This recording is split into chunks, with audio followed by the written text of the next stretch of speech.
पहिलं स्नान साधून केलं पाहिजे. साधून स्नान केलं की गंगा पवित्र होते आणि पवित्र झालेली गंगा तुमची आमची पाप धुते. म्हणजे पहिला मान साधूनला आहे आणि नंतर तुम्हाला आम्हाला, आणि त्याच्या मागे हा सगळा इतिहास आहे की गंगेला सुद्धा दर्जा देण्याचं काम संत करतात. आणि काय आपल्या वाकडी गावचं वैशिष्ट्य आहे, पवित्र असणारी गोमाता आहे, पवित्र असणारी गोदावरी माता आहे आणि पवित्र असणारे भास्करगिरी बाबा पण आहे. पुण्यभूमीत सद्गुरु भास्करगिरी बाबांसारखे संत मेहनत घेताय, काम करताय. हिंदू धर्माला कधीच धोका नाही. फक्त या हिंदू धर्मातले साधू संत आहे ना, भेकड नसले पाहिजे, डारकाळी फोडणारे असले पाहिजे. आणि ती डारकाळी फोडायचं सामर्थ्य आपल्या नेवाशाच्या भास्करगिरी बाबांमध्ये. त्यावेळी एक ढाण्या वाघ त्या बाबरीचा ढाचा पाडायला गेला होता. त्या ढाण्या वाघाला सद्गुरु भास्करगिरी महाराज म्हणतात. कार सेवक, महाराष्ट्राचं प्रतिनिधित्व, नेतृत्व विश्व हिंदू परिषदेच्या माध्यमातून सद्गुरु भास्करगिरी बाबा करत होते. काळ वेगळा होता तो. आज संग्राम बापू हिंदुत्वावर जाहीरपणे बोलत असेल ना, फार वेगळी परिस्थिती आहे. आज काही पण होऊ द्या, हिंदुत्वाची बात करणाऱ्या माणसाला धोका नाहीये. काळ वेगळा होता 1992चा. आणि बघा, अनेक माणसं गमावली आपण तेव्हा, पण धाडस करून महाराष्ट्राचं नेतृत्व सद्गुरु भास्करगिरी बाबांनी केलं.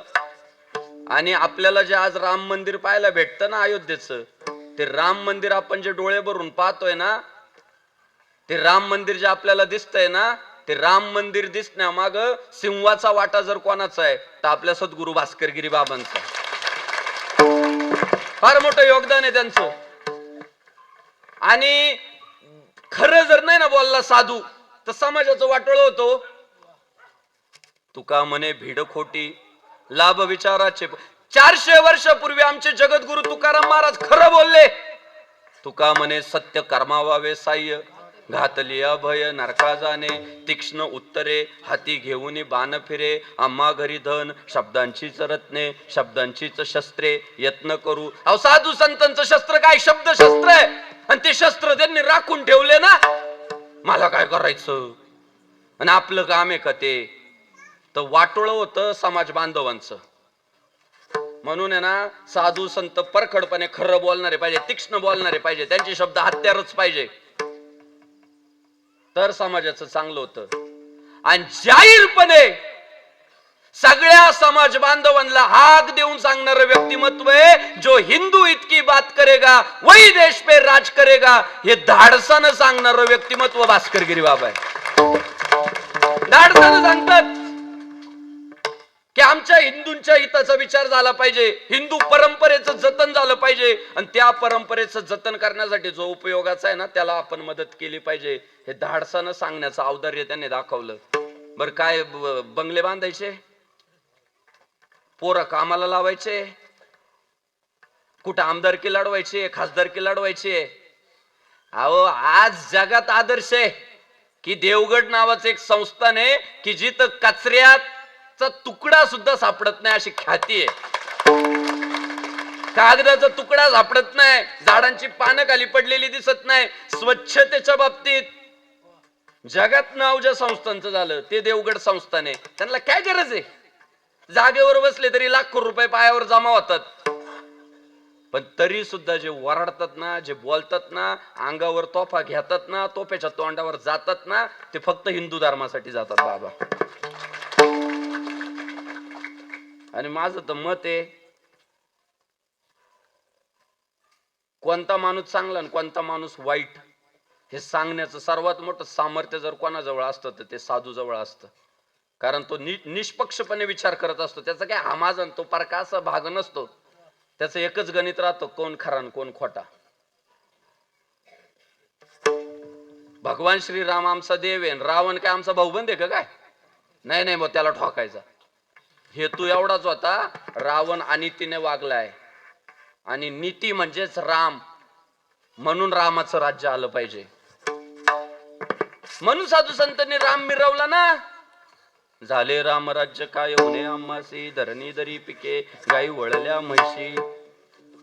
म्हणून मी तुम्हाला सांगतो, तुम्ही एवढे भाग्यवान आहे की तुम्ही ज्या सावलीत बसले ना, ती सावली धर्माची आहे आणि ती धर्माची सावली सद्गुरू भास्करगिरी बाबा देत आहेत.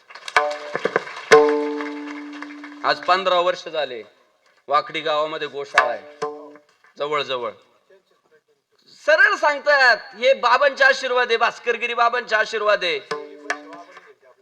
51,000 रुपये बाबांनी टाकले पहिल्यांदा, आणि ते लावलेलं रोप आज त्याचा वेलू गेला गगनावरी.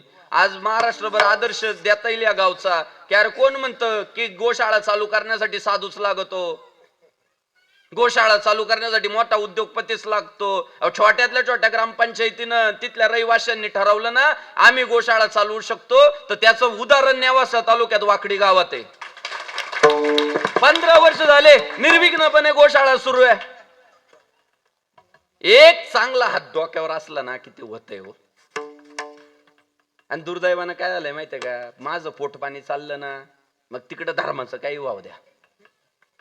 ही जी प्रवृत्ती वाढली ना, पोटासाठी संत झाले कलित बहुत, पण ते आमचे भास्करगिरी बाबा वरडत राहतात, बोलत राहतात, धर्म धर्म करत राहतात, गोमातेची सेवा झाली पाहिजे सांगत राहतात. भाग्यवान आहे आम्ही. जसे तुकाराम महाराजांना पाहिलेले लोक म्हणतात की भाग्य आम्ही तुका देखी याला, तसं भविष्य काळात आहे ना आपल्याला पुढच्या पिढ्यांना सांगता येईल आम्ही भाग्यवान आहे, आम्ही भास्करगिरी बाबा डोळ्यानं पाहिले. खरंच भाग्यवान आहे आपण. नाही भेटत असा साधू, भेटतच नाही. काय सांगू आता संतांचे उपकार, मज निरंतर जागविती, काय द्यावे त्याचे व्हावे उतराई, ठेविता हा जीव पायी थोडा. जीव वावाळून टाकला तरी थोडाच आहे. आणि माझं तर माझं स्वप्न आहे, फक्त नेवाशापुरतं नाही, हिंदुस्थान भरात साधून जर एखाद्याकडे बोट केलं आणि हा राजा झाला पाहिजे म्हटला ना एखादा साधू, तर सगळी जनता त्या साधूच्या मागे उभी राहिली पाहिजे आणि साधून बोट ज्याच्याकडे केलंय तोच राजा झाला पाहिजे. तो साधूच योग्य राजा निवडू शकतो. आणि म्हणून मी जे व्रत घेऊन चाललोय ना की बाबा धर्माच्या नावानं संघटित व्हा, जगातले सगळे धर्म धर्माच्याच नावानं संघटित आहे. कुणी काही बोलू द्या, पण कोण आपला धर्म सोडायला तयार नाही. प्रत्येक जण आपला धर्म मिरवायला तयार आहे. आपल्या धर्माचे पाय कसे पसरवता येईल त्याचा विचार करतोय. आणि मग हिंदूंनी का नाही करायचा? हिंदू दहाव्याला एकत्र येतो, हिंदू लग्नाला एकत्र येतो, हिंदू वाढदिवसाला एकत्र येतो, घरभरणीला एकत्र येतो, सप्ताहाला एकत्र येतो आणि मतदानाच्या वेळी पांगतो. ज्या दिवशी हिंदूंचं मतदान एकत्रित होईल, सगळ्या हिंदूंचं सगळे मतभेद विसरून हिंदू म्हणून जेव्हा आपल्या देशातले सगळे हिंदू बांधव मतदान करायला सुरुवात करतील ना, त्या दिवशी हिंदू राष्ट्रासाठी आंदोलन करावी लागणार नाही. हे राष्ट्र हिंदू राष्ट्र घोषित होईल. जे स्वतःला छत्रपती शिवाजी महाराजांचे मावळे म्हणतात, भारतरत्न डॉक्टर बाबासाहेब आंबेडकरांचे आम्ही भीमसैनिक म्हणतात, आणि मग निवडून आल्यावर कार्यालयात टिप्याचे फोटो लावता काय? हे तुम्ही जाणलं पाहिजे. आणि जे खरंच भाऊ खरंच आपल्याला सहकार्य करणार आहे ना, कशाला ठेवता त्यांना? अहो करा ना घर वापसी त्यांची. होते ना कधीतरी हिंदूच होते ना, मग आज टिळे लावताय, पंक्तीत जेवताय, दान धर्म करताय, गोमातेची सेवा करतात. अहो मिळू द्या ना त्यांच्या आया बहिणींना स्वातंत्र्य, ताटमानेनं फिरू द्या ना, येऊ द्या ना राव त्यांच्या कपाळांवर टिळे. शिवरायांनी पहिल्यांदा सुरुवात केली की आमच्या हिंदू धर्मामधून ज्यांचं धर्मांतरण केलं, जबरदस्ती त्यांचा परधर्मात प्रवेश केला, शिवरायांनी घर वापसीची प्रथा सुरू केली. आणि ती प्रथा आज आपण पाळत नाही. एक देऊळ पुरेसं आहे हो सगळ्यांना. जे खरंच इथल्या परंपरेवर संस्कृतीवर प्रेम करत असतील आणि या बांधवांवर प्रेम करत असतील ना, त्यांनी स्वतःहून पुढे आलं पाहिजे, म्हटलं पाहिजे आम्ही पूर्वी हिंदू होतो, आता आम्हाला हिंदू म्हणून मारायचंय. त्याच्यासाठी आपण सगळ्यांनी प्रयत्न केले पाहिजे, साथ घातली पाहिजे. एक हात पुढे केला तर येतील हो. आज हिंदू धर्मात सगळ्यात मोठी पोकळी निर्माण झाली, त्याचं कारण ते जबरदस्ती धर्मांतरित केलेली माणसं आपण स्वीकारत नव्हतो. पण शिवरायांना ते कळालं की जे आपले होते ते परके कसे होऊ शकतात? होऊ शकत नाही. आणि शिवरायांनी घरवापसीची ती सुरुवात केली. आपण सुद्धा प्रयत्नपूर्वक आपले बांधव जोडून घेतले पाहिजे आणि गावात भगवा फडकताना दिसला पाहिजे.